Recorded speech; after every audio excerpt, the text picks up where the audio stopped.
Em maio de 2000, o estudante de ensino médio Alex Browning embarca com seus colegas de classe no voo 180 da companhia Volair Airlines para uma excursão de estudos.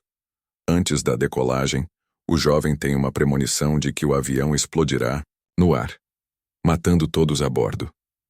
Quando os eventos de sua visão começam a se repetir na realidade, ele entra em pânico e começa uma briga com seu rival, Carter Horton. Ambos são retirados do avião, juntamente com outros passageiros, entre eles o melhor amigo de Alex, Todd Wagner, a namorada de Carter, Terry Chaney, a professora Valerie Lewton e os estudantes Billy Hitchcock e Clear Rivers.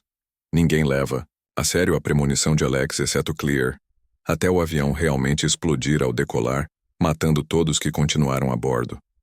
Depois, os sobreviventes são interrogados por 2 agentes do FBI, que acreditam que Alex teve algo a ver com a explosão. 39 dias depois, os sobreviventes comparecem a uma cerimônia em memória das vítimas. Naquela noite, uma reação em cadeia faz com que Todd seja estrangulado até a morte em sua banheira. A morte dele é considerada suicídio, mas Alex não acredita que o amigo se mataria. A fim de ver o corpo de Todd, ele e Clear entram sorrateiramente na funerária onde conhecem o legista William Bloodworth, o qual revela que eles atrapalharam o plano da morte, e agora ela está tirando a vida daqueles que deveriam ter morrido no avião. No dia seguinte, Alex e Clear estão em uma cafeteria discutindo sobre o que Bloodworth lhes disse.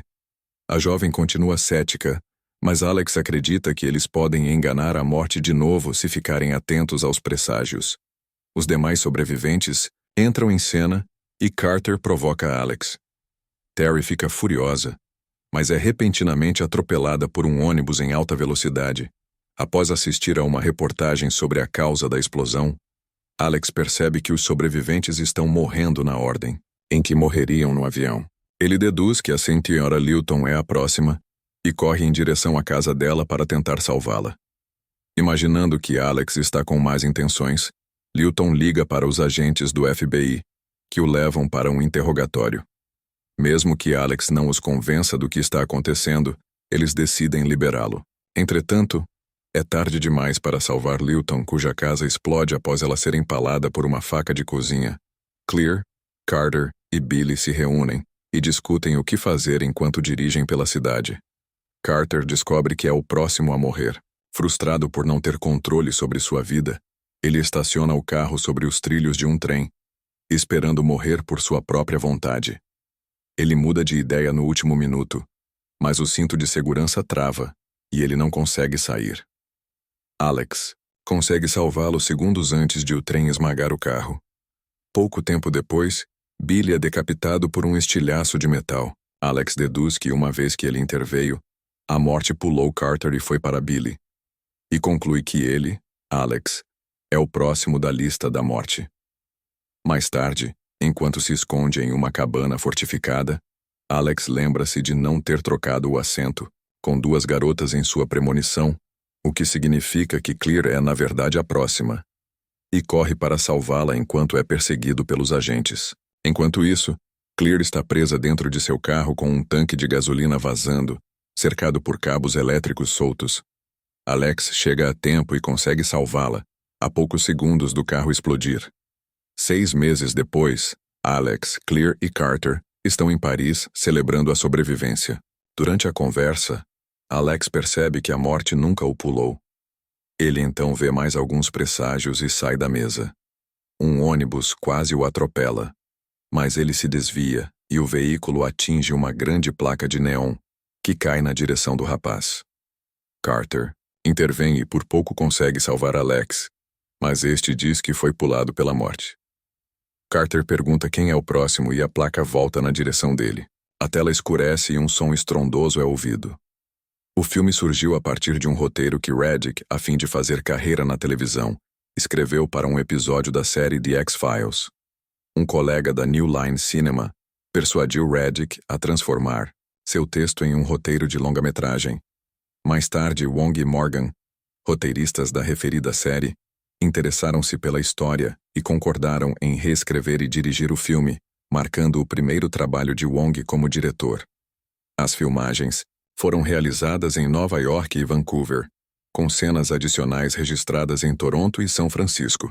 O filme foi lançado em 17 de março de 2000 e tornou-se um sucesso financeiro, arrecadando cerca de 10 milhões de dólares em seu fim de semana de estreia.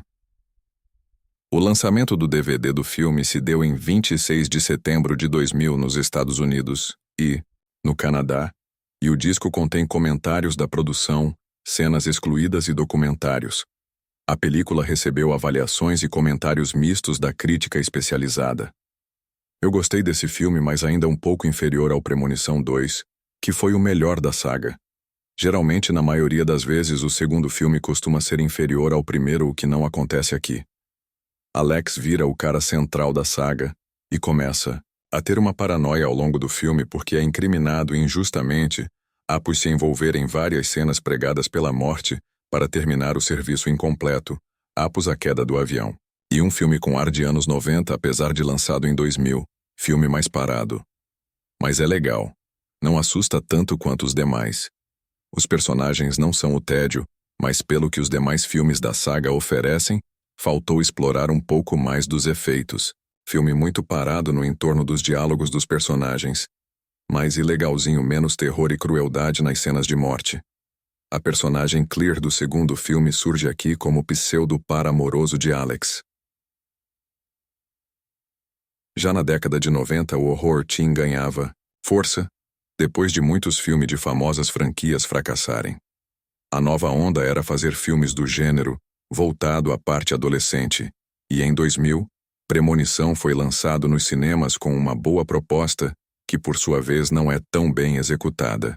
Assim, um adolescente vai viajar para a França para um trabalho escolar, mas ele acaba tendo uma visão de que todos morreriam lá. E assim sai do avião avisando que ele vai cair. Alguns acreditam nele e sai. O acidente acontece do jeito que ele previu. Tempos depois, Tufo parece voltar ao normal até que os que não morreram no acidente começam a morrer misteriosamente. A direção é do americano James Wong. Ele faz aqui um filme que segue certas regras de filmes do gênero e apresenta um filme que claramente é voltado ao público teen. O primeiro ato é bom. Ele sabe onde ir e oferece um clima bacana com direito. A cena do acidente que constrói bem o clima de presságio. O roteiro cria personagens que são caricatos em sua maioria, mas foca no protagonista. O maior problema não é na introdução, mas sim na construção do enredo, que é cheia de conveniências e cenas que não fazem sentido. Fora que temos uma perca de ritmo perto do fim e ainda um terceiro ato com cenas absurdas. A violência é bastante controlada e temos pouco sangue. Só uma ou duas cenas são mais legais. O elenco está operante com um destaque maior para Ali Larter, que é uma boa surpresa, enquanto o Devon Sawa está apenas ok. De resto, são personagens esquecíveis postos para morrer. Premonição tem uma boa ideia inicial. Tem um bom primeiro ato, mas se desconstrói aos poucos graças ao roteiro que coloca conveniências e atitudes idiotas. Lembrando que esse é meu ponto de vista, segundo um crítico de um jornal famoso publicou o seguinte fato a respeito do filme. Eu gostei desse filme, mas ainda um pouco inferior ao Premonição 2, que foi o melhor da saga.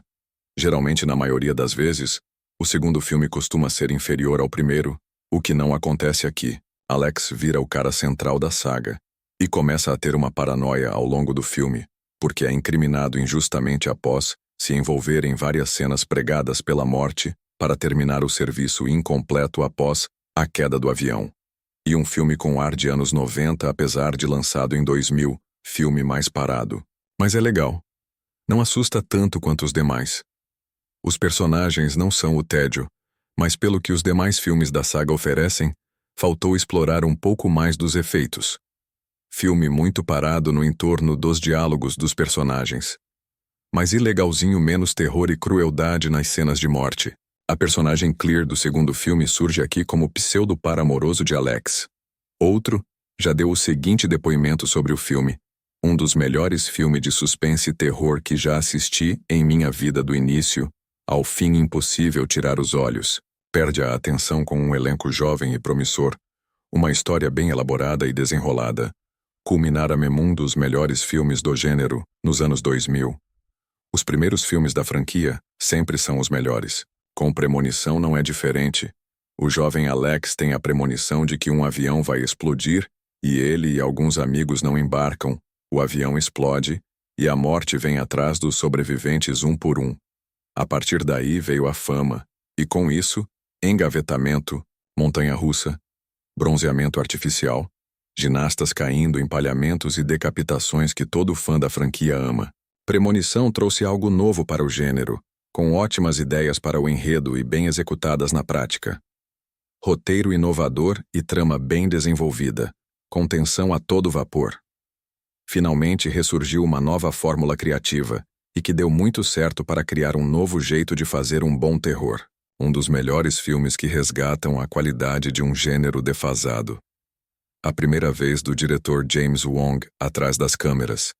Antes tinha trabalhado em poucos filmes como ator. Em Premonição era uma tarefa bem difícil, pois tinha que marcar um começo de série e tentar trazer um novo tipo de terror, já que na época o cinema sofria para mostrar novas histórias. O resultado foi até agradável. Inscreva-se no canal, curta o vídeo.